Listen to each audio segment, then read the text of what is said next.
com os irmãos que Deus colocou no meu coração nas últimas 2 semanas. E orando a respeito de crescimento da igreja, do agir que Deus, Ele tem proporcionado, Ele já tem feito para a gente, e Ele ainda vai fazer mais, muito mais. Eu quero estar deixando para os irmãos o que Deus vem ministrando no meu coração a respeito desse crescimento que nós estamos experimentando agora, que é só o começo de um grande crescimento que está vindo em nossa direção. Aleluia! Diga aí para quem está do seu lado, é só o começo. Agora, o começo é tudo. Diga, o começo é tudo. Se você não tem um bom começo, você corre um sério risco de, em algum momento, tudo que você está construindo desmoronar. Quantos concordam comigo aqui? Se você vai construir uma casa e o começo daquela casa é a fundação.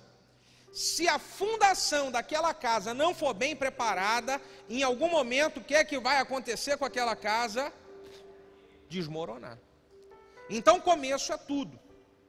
E aí, então Deus me deu um tema muito importante para a gente tratar aqui hoje.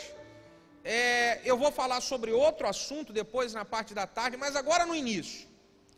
Eu quero ler um texto da Bíblia junto com você que está em Êxodo capítulo 18. Abra a sua Bíblia em Êxodo capítulo 18. Nós vamos ler a partir do versículo de 19.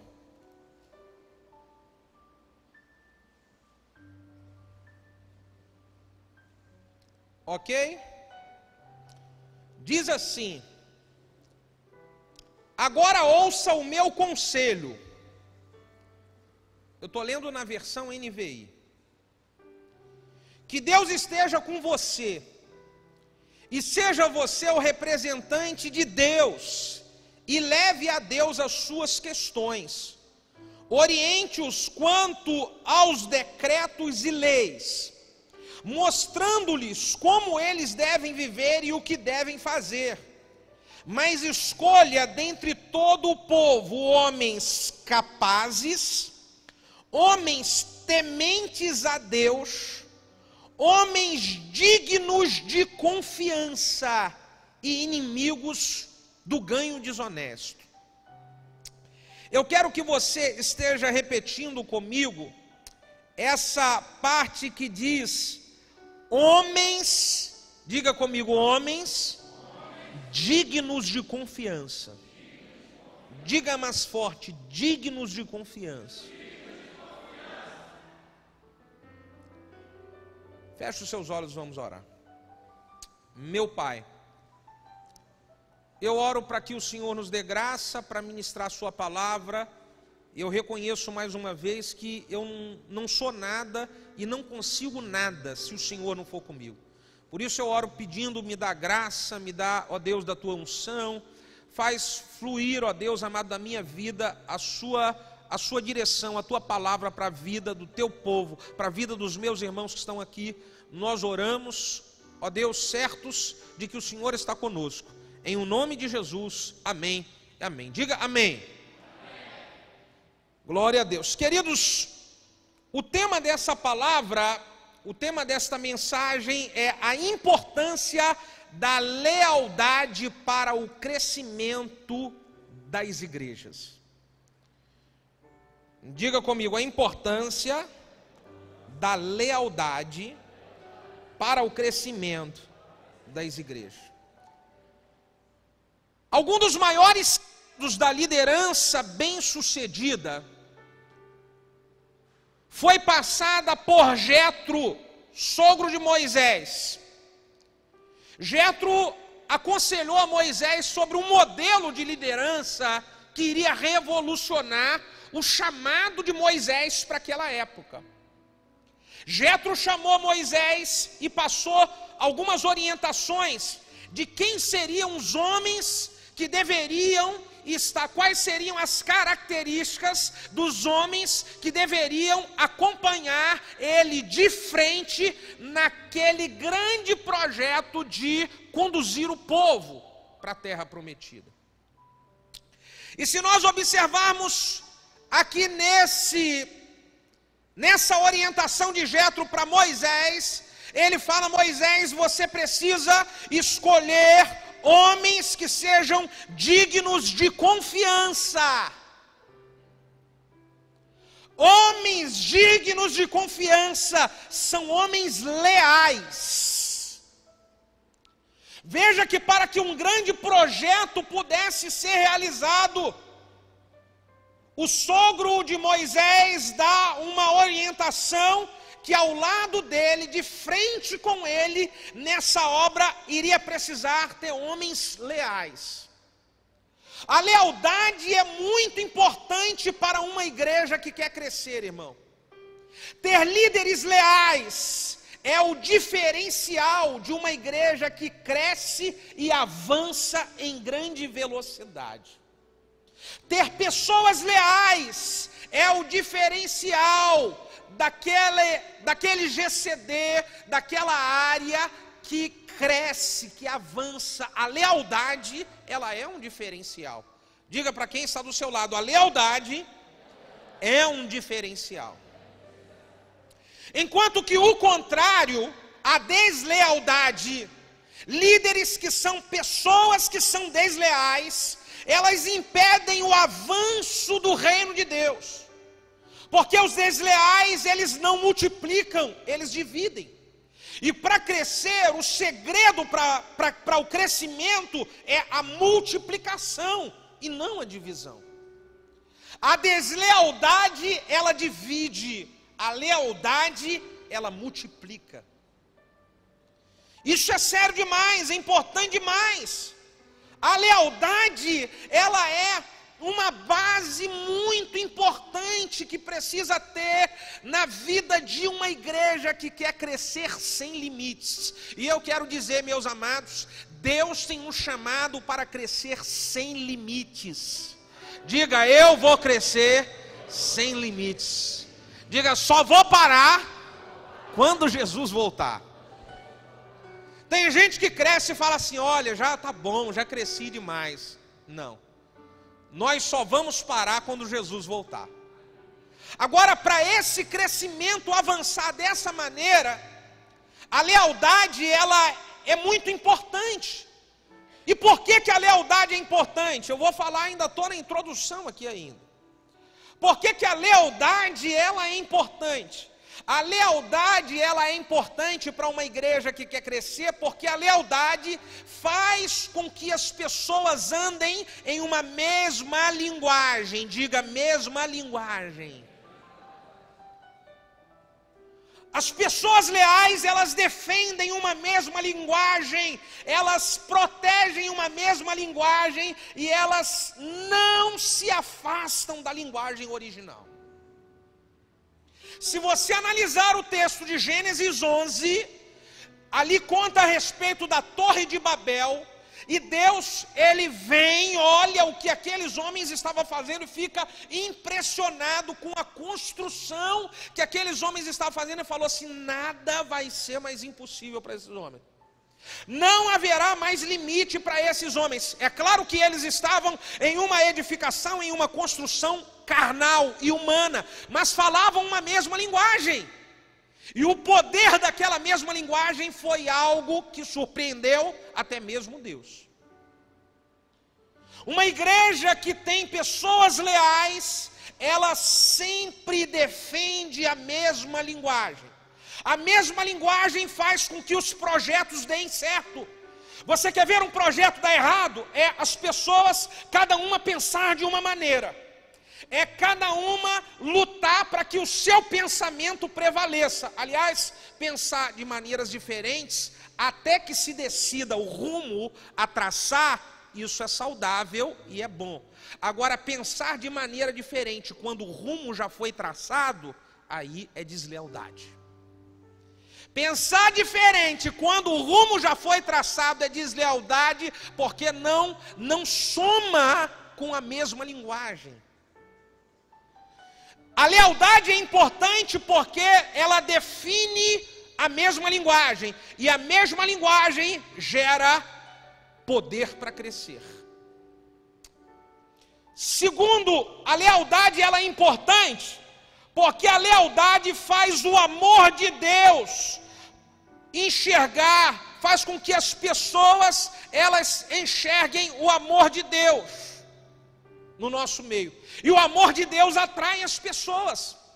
Se você olhar João capítulo 13, versículo 35, o Senhor faz uma oração dizendo: Pai, que eles sejam um, para que todos conheçam que o seu amor está, o amor que está em mim também está neles. Jesus vem fazer uma oração para que o amor se instalasse sobre a vida dos discípulos e isso pudesse impactar as outras pessoas. A lealdade faz o amor de Deus se manifestar no meio da igreja, de modo que impressiona as pessoas de fora. A lealdade é importante, querido, porque se há deslealdade no ambiente, as pessoas veem que o ambiente não tem amor.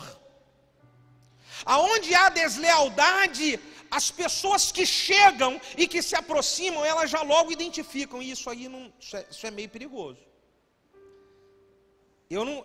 As pessoas elas ficam meia com medo, porque elas não veem ali o amor de Deus. A lealdade, ela também é importante porque ela faz uma equipe ministerial ser forte e bem-sucedida. A lealdade gera força em uma equipe. A lealdade gera estabilidade nos projetos. Veja comigo Provérbios 25, 19. Vamos ler aí o que diz Provérbios 25, 19. Jó, Salmo, Provérbios. Provérbios 25, versículo 19. Como dente quebrado e pé deslocado, assim é a confiança no homem desleal no dia da angústia. Como dente quebrado e pé deslocado, assim é a confiança no homem desleal no dia da angústia. Você já tentou andar com o pé quebrado? Você anda capenga, você anda sem estabilidade. Assim é uma equipe onde não tem lealdade. Ela não gera firmeza para os projetos. Ela não gera força na equipe. Você quer caminhar com força na sua área, pastor? Eu quero que a minha área cresça, seja leal ao teu supervisor. Pastor, eu quero que a minha igreja, todo mundo quer a sua igreja crescer. Todo mundo quer ver os projetos da sua igreja dar certo. Se você quer ver o seu núcleo avançar, se você quer ver a igreja que você faz parte, ela vencer, você precisa ser leal ao líder que Deus colocou ali na sua frente para conduzir ela. Isso gera estabilidade, isso gera força na equipe, isso faz com que os projetos eles sejam bem-sucedidos. A lealdade ela é importante, porque ela faz a equipe entrar em projetos grandes e desafiadores. Diga, projetos grandes e desafiadores. Com pessoas leais, você pode contar com elas e confiar nelas, que você vai enfrentar grandes projetos, grandes desafios, mas você não se sente sozinho. Se você está com pessoas leais ao seu lado, você tem pessoas que você confia, Deus te mostra algo, Deus te dá um desafio, você fala, eu vou. Uma coisa é você dizer, eu vou, mas, cara, e se der alguma zebra, vier alguma pressão, como é que eu vou ficar? Agora, se você é desafiado para um projeto grandioso, e aí você pensa, eu tenho uma equipe, eu tenho pessoas leais, que venha o que vier, aconteça a pressão que acontecer, eu sei que eles vão encarar junto comigo. Para que você precisa de uma pessoa que na hora do aperto ela vai pular fora? A pessoa desleal ela gera fraqueza. E um líder que tem pessoas desleais do seu lado, dificilmente ele vai querer alcançar, ele vai querer avançar em projetos grandiosos e desafiadores. Porque ele fala, se der zebra, em quem eu vou confiar? A falta de lealdade, ela trava os projetos, porque gera medo e desconfiança na liderança. É por isso que a lealdade é importante. A lealdade também é importante porque ela gera um ministério duradouro, diga duradouro. Ministérios que prevalecem na história são os ministérios que têm pessoas leais. Os ministérios que quebram são aqueles que têm pessoas desleais. Você vê aí histórias de igrejas que passaram, vou dar um exemplo aqui prático. Não concordo com alguma coisa da teologia da Igreja Universal, mas uma verdade precisa ser dita. Eles formam pessoas leais. No período que o bispo Macedo foi preso, o bispo Edir Macedo foi preso, a igreja cresceu mais ainda. E ela existe ainda em crescimento e com força até os dias de hoje. Por que ela não acabou quando o seu líder foi preso? Porque eles geraram pessoas leais. Se tem pessoas desleais, acaba. Seja a pressão que vier, acaba. Então a lealdade, ela faz o ministério ser duradouro, consistente.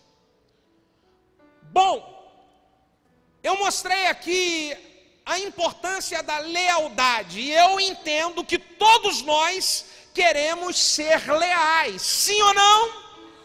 Diga glória a Deus, diga eu sou leal. Agora, se nós decidimos que somos leais, queremos viver a lealdade, agora é que eu vou começar a mensagem. Se nós decidimos ser leais, então nós vamos precisar ficar atento aos estágios da deslealdade que podem brotar sutilmente no nosso coração sem nós percebermos. Escuta o que eu vou dizer, a deslealdade, quando ela chega na vida de alguém, ela chega sutilmente, sem a pessoa perceber. As pessoas, alguém aqui quer ser desleal? Claro que não, eu sei que você não quer. Mas se nós não ficarmos atentos aos estágios da deslealdade, ela pode vir se instalando em nosso coração, sem nós percebermos, e ela vai aumentando, aumentando, até que nos faz então ser desleais. Ninguém fica desleal do dia para a noite. A pessoa, ela não vai dormir hoje dizendo, eu fui lá na reunião missionária e eu disse que eu vou ser leal, eu sou leal, e amanhã você acorda desleal. Não. A deslealdade é um processo que vai acontecendo na vida das pessoas, e se elas não sabem identificar esse processo nas suas fases, ela de uma hora para outra acaba sendo desleal. E é por isso que as pessoas às vezes não entendem, falam assim, mas fulano era tão do lado do pastor, mas fulano, todo mundo tem setas de deslealdade do inferno que todos os dias são direcionadas. E aí nós precisamos aprender a combatê-las, porque senão, a qualquer momento, a deslealdade, ela nasce de uma forma pesada. Ela toma a sua consistência de uma maneira pesada. Então eu quero falar para você aqui quais são esses estágios da deslealdade para você, para eu, para nós vigiarmos e ficarmos preparados e nunca permitir nenhum estágio inicial ele brotar e tomar forma na nossa vida. Amém, querido? Primeiro estágio da deslealdade é quando começa a vir sobre a pessoa o espírito de independência. Diga, espírito de independência.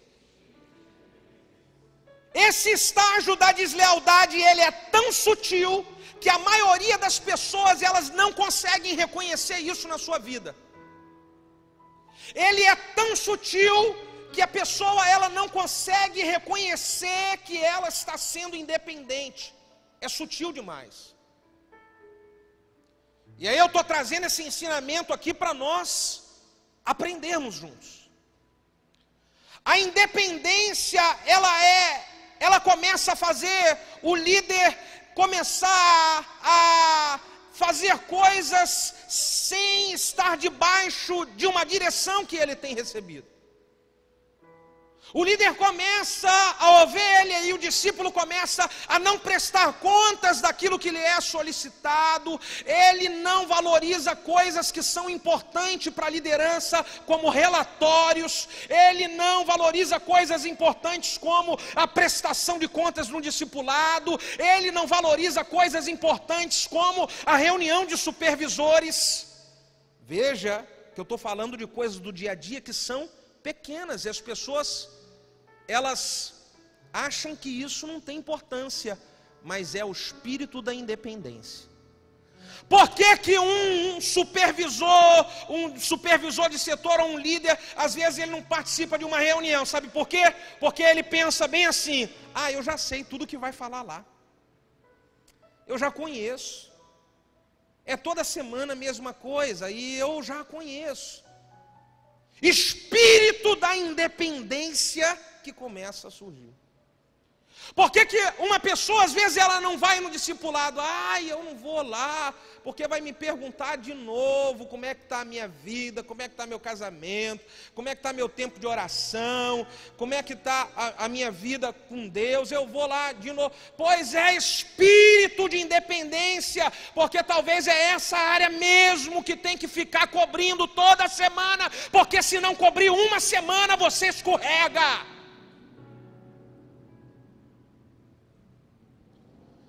É o espírito de independência que faz uma pessoa falar assim: esse negócio de relatório isso é um saco, isso daí, para que precisa disso? Espírito da independência, porque não quer prestar contas. Eu já estou lá, já sei quem é. Espírito da independência, ele é sutil demais.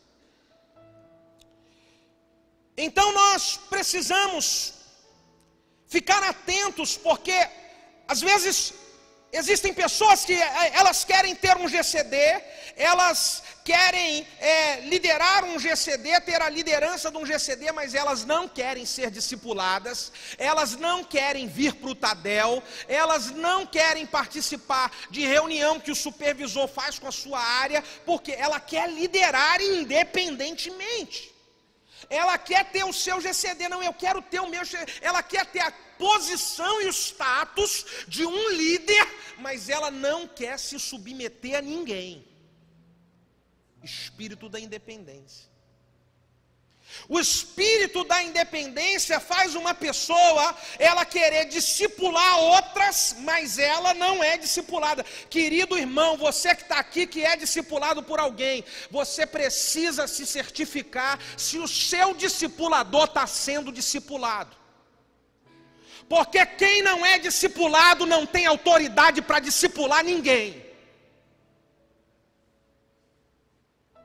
Espírito da independência.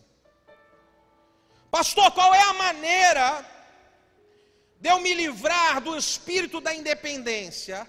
A maneira de se livrar, de se vacinar contra o espírito da independência é prestar contas de tudo, mesmo que seja a mais. Diga para quem está do seu lado: peque pelo mais, não peque pelo menos.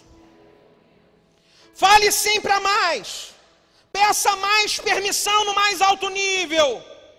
Porque com isso você está se protegendo da independência. Pastor, eu tenho que ficar falando. Eu prefiro demonstrar que eu não estou sendo independente com o máximo de informação que eu dou. Com o máximo. Eu não quero nem um pouquinho dar uma brecha para nenhum tipo de independência. O máximo de informação que eu puder dar, eu vou dar. E aí isso me livra da independência. Pastor, isso é chato? Às vezes é chato. Mas nos protege. São as coisas mais chatas que nos protegem das ciladas de Satanás contra a nossa vida. Segundo estágio. Estou falando de coisas aqui que nós precisamos ficar atentos. Segundo estágio da deslealdade. É o estágio da ofensa. Diga, ofensa. O estágio da deslealdade, a ofensa, ela vem logo em seguida, quando a pessoa ela começa a ser independente, ela já abre uma brecha no seu coração, e qualquer coisa que ofende aquela pessoa, ela já abre brecha para um nível maior da deslealdade. Um coração ofendido é a semente plantada para nascer a rebelião.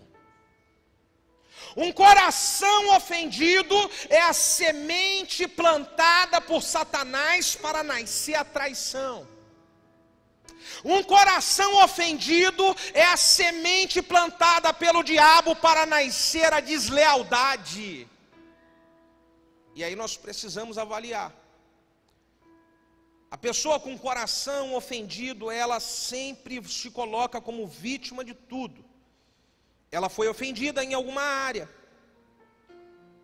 E é interessante que quando a pessoa ela está sem ser ofendida em nenhuma área, ela está produtiva, ela está avançando, ela está crescendo, mas quando ela foi ofendida em alguma coisa que ela não gostou, aí ela perde o seu ânimo e a sua energia. Umas 2 semanas atrás, eu fiz um discipulado em grupo, lá na minha casa, passei um vídeo, e depois do vídeo eu dei uma palavra pequena. Quando o seu discipulador te diz não, diga para quem está do seu lado, isso vai acontecer. E muitas vezes, porque em uma igreja que cresce, as coisas são muito dinâmicas, acontecem muito rápido, são muitas decisões para serem tomadas.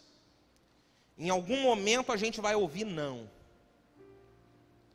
E aí, na hora que eu escuto não, eu preciso definir que o meu coração não vai ficar ofendido. Porque um coração ofendido é uma semente para nascer a deslealdade. Eu não posso permitir meu coração... Pastor, tem coisa que entristece a gente? Claro que tem, ninguém tem sangue de barata, nem eu.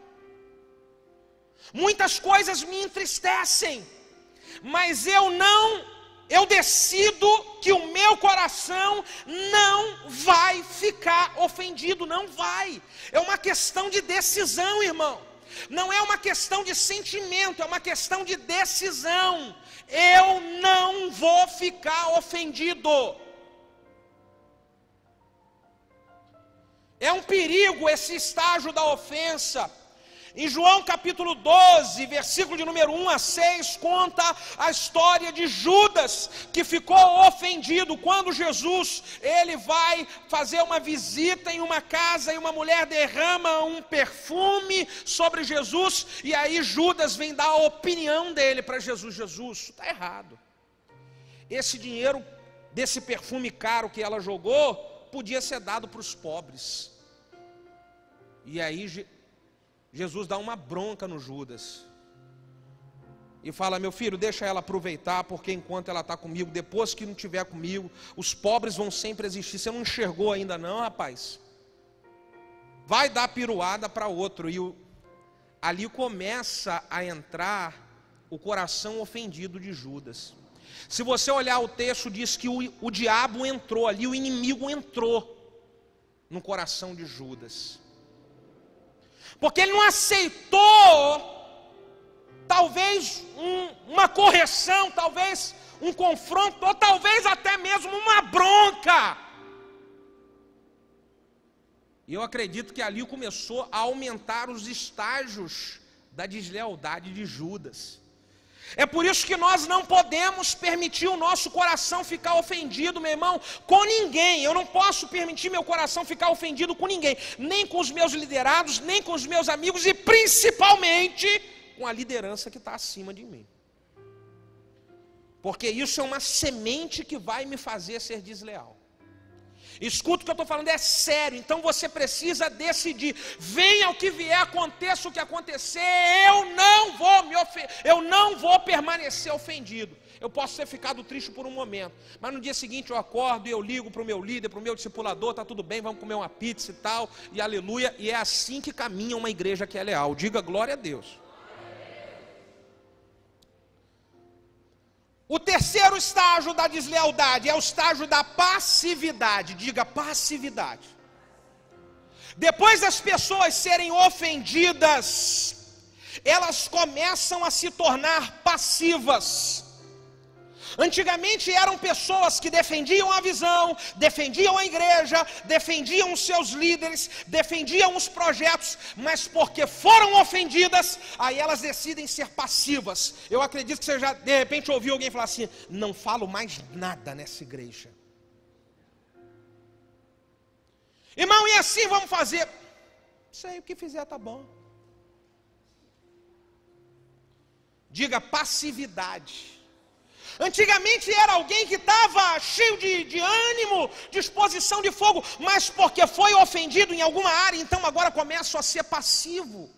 A pessoa no estágio da passividade, ela vai parando, até que ela para de se envolver com as coisas, ela vai largando tudo aos poucos. Ela vai fazendo as coisas e vai desmotivando, para ela tanto faz como tanto fez. É um estágio perigoso da deslealdade.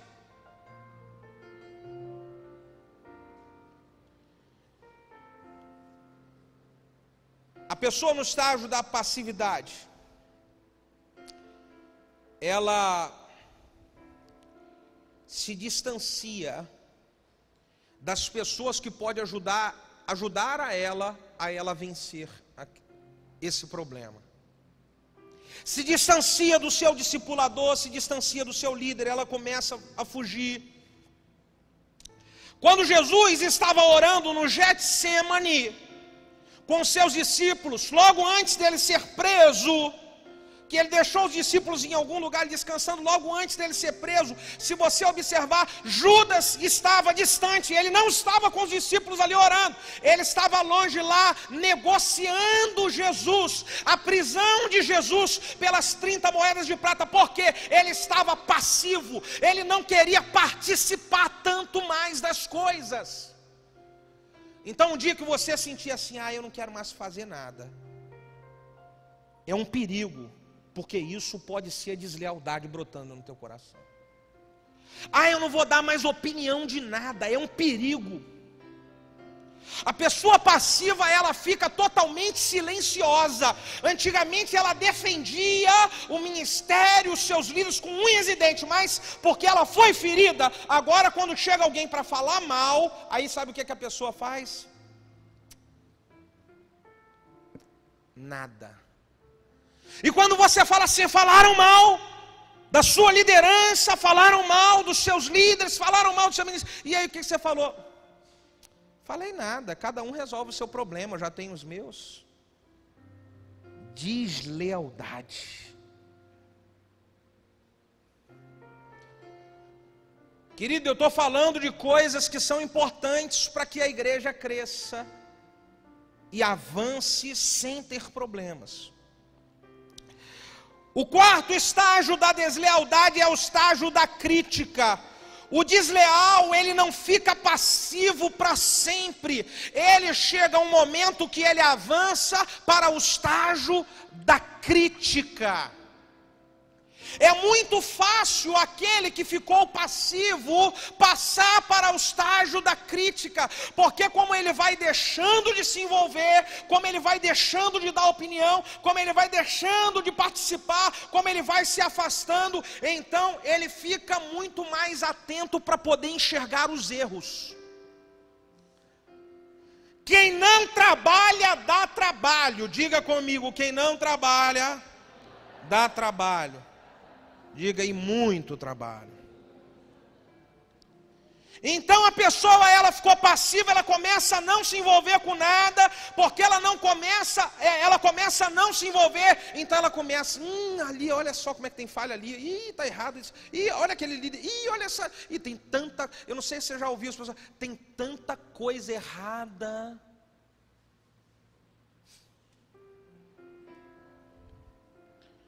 Os nossos olhos são a candeia do nosso corpo. Se os nossos olhos forem maus, tudo à nossa volta será mal. Se os nossos olhos forem bons, tudo na nossa volta será bom. A pessoa passiva, ela se torna crítica. O crítico é algo perigoso demais, porque geralmente o crítico, ele faz igual Absalão fez contra o teu pai Davi. Se você analisar o que Absalão fez contra Davi, foi criticar, ficar na porta da cidade e começar a mostrar para as pessoas a falha de Davi. E dizer, o rei, ele não tem tempo para vocês. O rei, ele está muito atarefado com coisas mais importantes. Vocês não são tão importantes assim. Ele começa a criticar o seu pai. E se você vê, ele começou a criticar Davi até mesmo em uma coisa que estava acontecendo.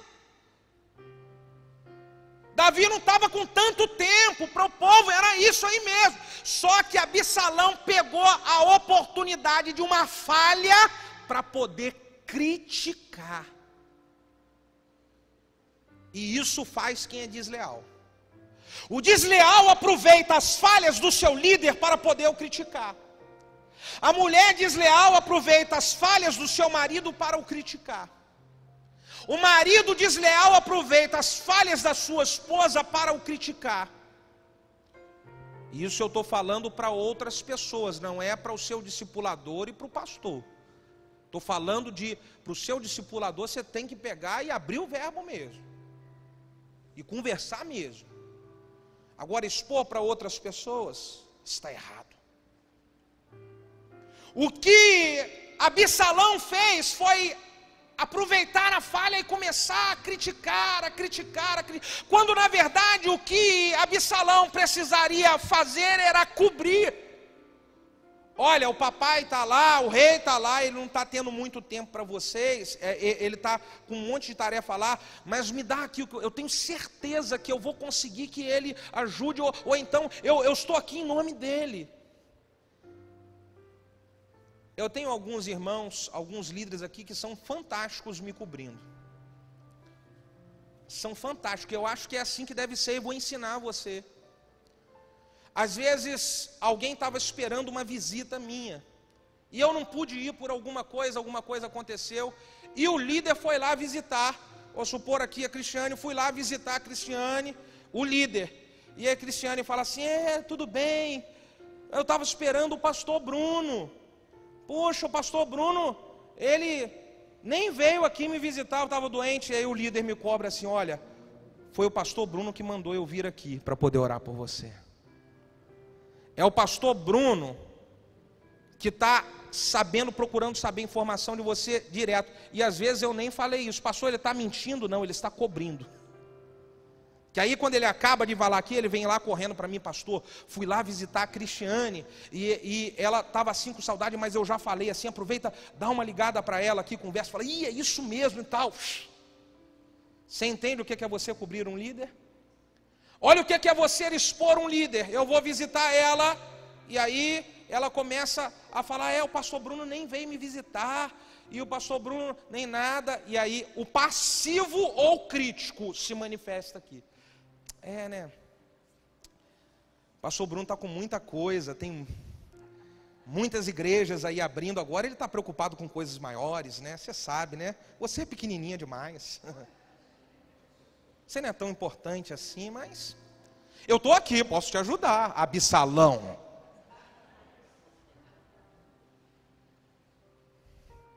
Diga aleluia. Eu não posso expor meu líder. Isso é crítica. É interessante que a crítica ela pode vir por diversas maneiras. A pessoa passiva que entra para o estágio da crítica, existe uma infinidade de maneiras da pessoa criticar. Falei aqui uma delas, vou falar. Existem pessoas que aproveitam a oração para criticar. Você já viu alguém aproveitar da oração para criticar? Querida Cristiane, gostaria de pedir para nós estarmos orando pelo pastor Bruno. Vamos orar porque eu estou sentindo que ele não é mais a mesma coisa. Deslealdade. Usar em nome de uma oração a crítica. Vamos orar pelo líder, pelo supervisor, porque eu sinto que alguma coisa está errada com ele. Alguma coisa está errada com a nossa área, vamos orar por ele. Crítica. Crítica declarada. Além da crítica que vem em oração e a crítica que vem pessoalmente, às vezes a crítica, ela que vem falsamente declarada. O que é a crítica falsamente declarada? A pessoa ela vem declarar a crítica às vezes para o supervisor ou para o pastor, mas vem da seguinte maneira. A pessoa vem e fala assim: pastor Bruno, eu queria dizer para o senhor, queria contar uma coisa aqui, mas em segredo, o senhor, por favor, não conte para ninguém. Mas estão falando por aí que... Quem é que estão falando? Que às vezes a pessoa ela quer colocar a crítica dela e ela traz um monte de estão falando.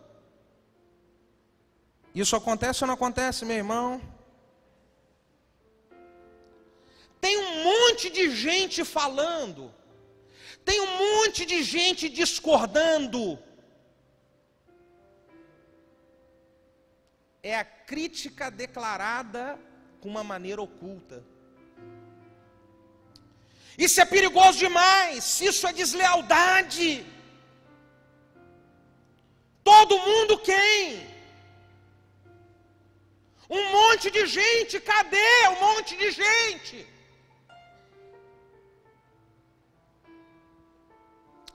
Quinto estágio da deslealdade é o estágio político, diga político. O que é isso, pastor? É quando o crítico ele começa a fazer uma política para envolver outras pessoas também na sua crítica. É interessante que os insatisfeitos, eles sempre atraem mais insatisfeitos.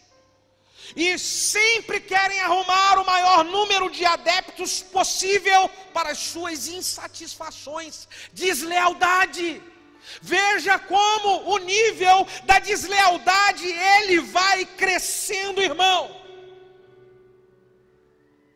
A pessoa começa a querer ganhar adeptos para defender a sua opinião, talvez que é contrária já a um projeto que já foi pré-definido.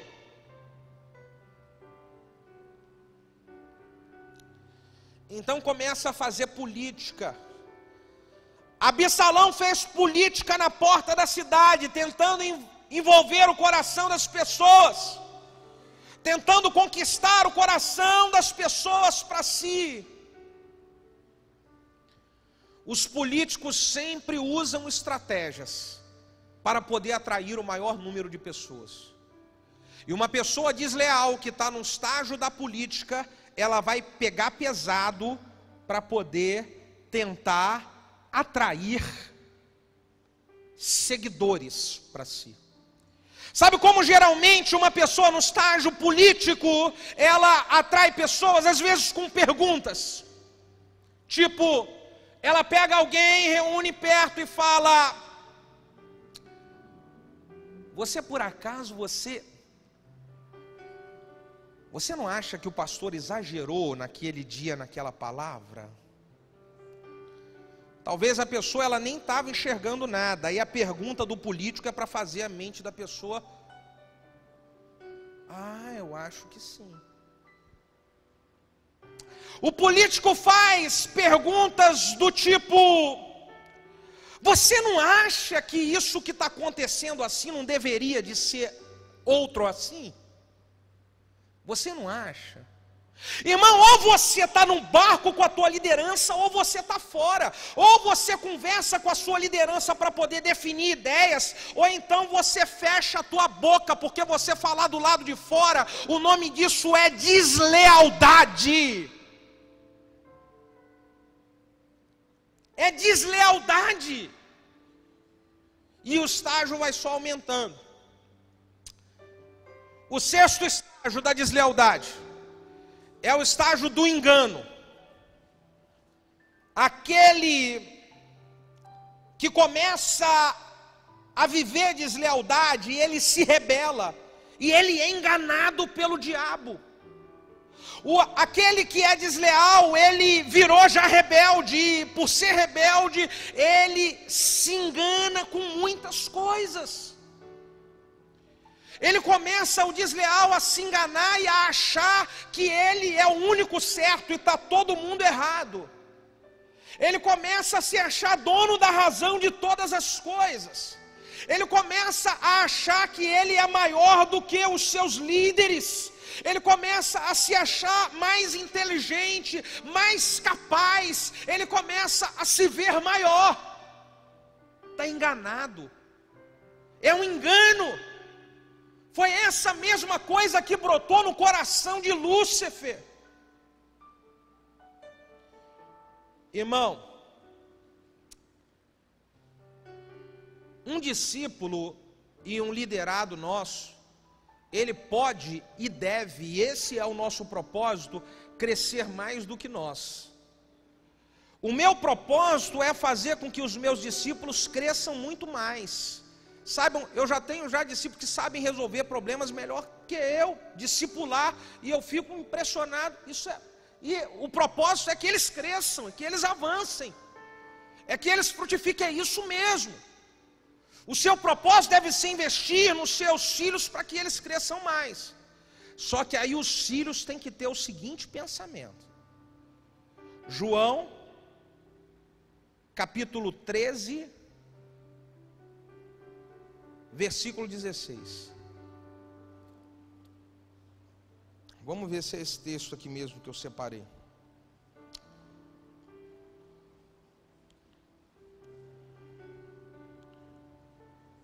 João 13, 16.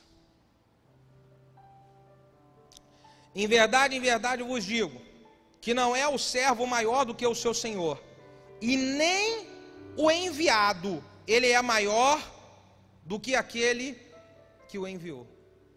O próprio Jesus havia falado para os seus discípulos: olha, coisas maiores do que eu vocês farão. Mas depois ele diz que nenhum servo é maior do que o seu senhor. Você pode fazer obras muito maiores do que o seu líder, e isso daí é a nossa paixão, essa é a nossa vontade. Mas é preciso o liderado saber: eu posso querer ser maior do que ele. Fazer mais, Deus pode, e nós treinamos para isso. Mas temos que ter o pensamento de nunca querer ser maior do que aquele que nos envia. Quantos entendem o que eu estou falando? Diga amém.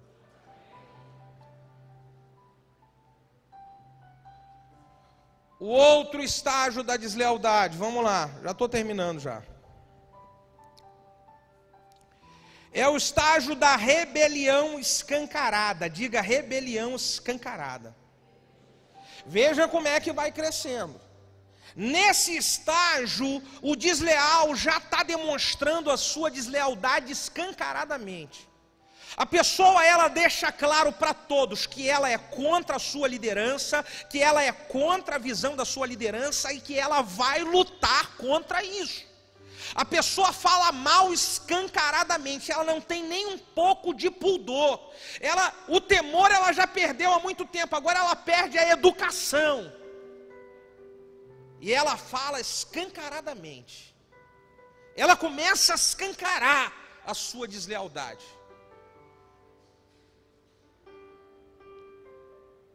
E esse estágio é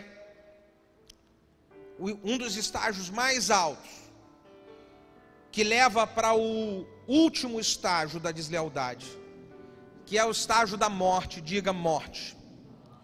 O fim de todo desleal e rebelde sempre é o mesmo: a morte.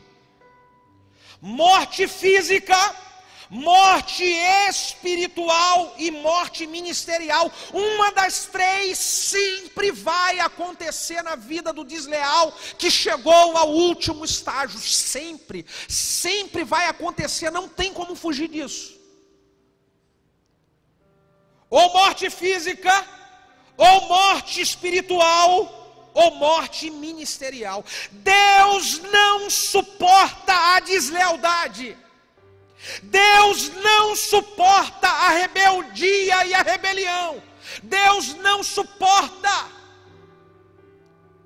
A deslealdade lembra a Deus tudo aquilo que Lúcifer fez com Deus. E sabe o que é que Lúcifer fez com Deus? Ele traiu a confiança do Senhor.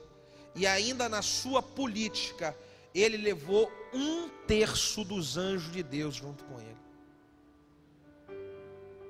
Imagine se alguém um dia vem na mão grande e arranca de você 1/3 de tudo que você tem. Eu tenho certeza que você nunca mais vai esquecer desse fato doloroso. É por isso que a rebeldia, a deslealdade, a rebelião, ela lembra a Deus. Lúcifer, e Deus, ele abomina isso. Lá em Samuel, Deus está falando com Saul que para o Senhor, a rebelião, ela é como pecado de feitiçaria, um dos pecados mais graves para Deus.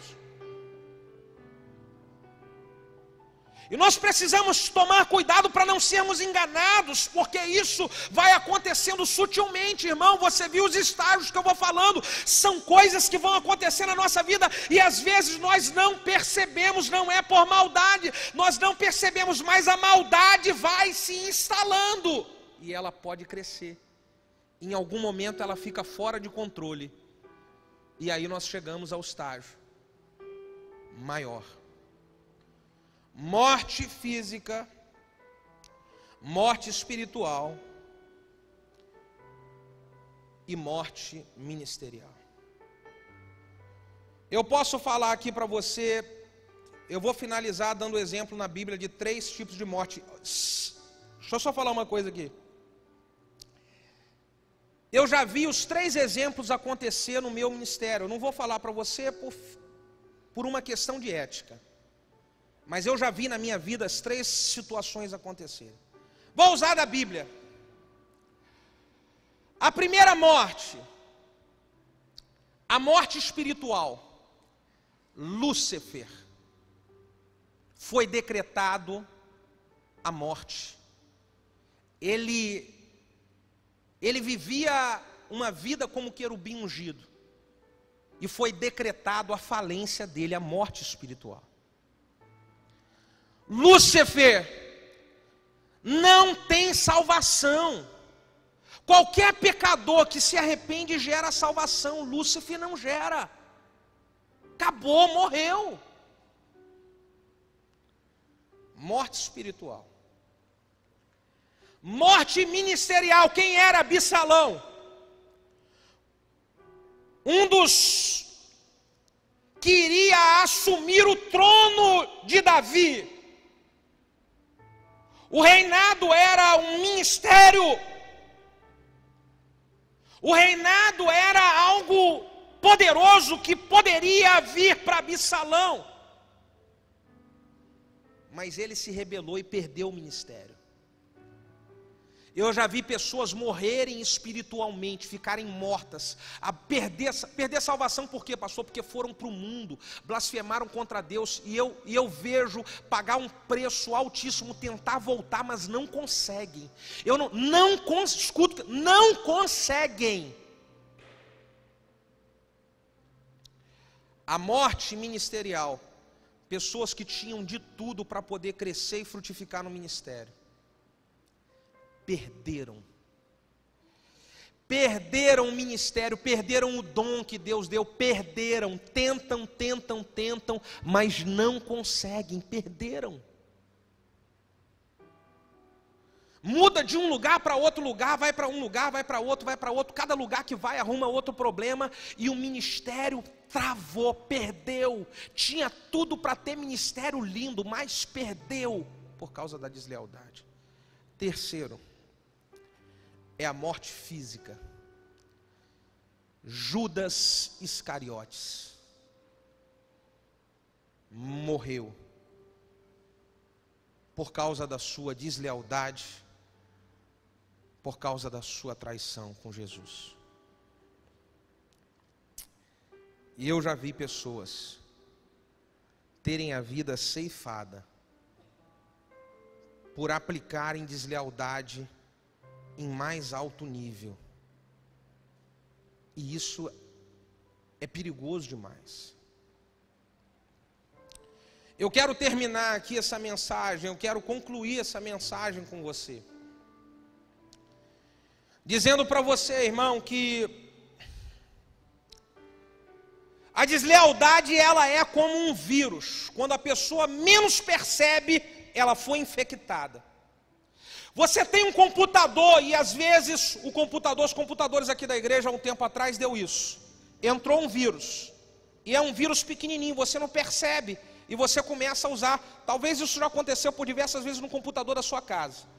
O vírus entrou e você não percebe, você continua normal, usando. E aquele vírus vai se multiplicando, vai aumentando. Daqui a pouquinho a sua máquina começa a travar, a ficar lenta, O único jeito que tem é o quê? Formatar.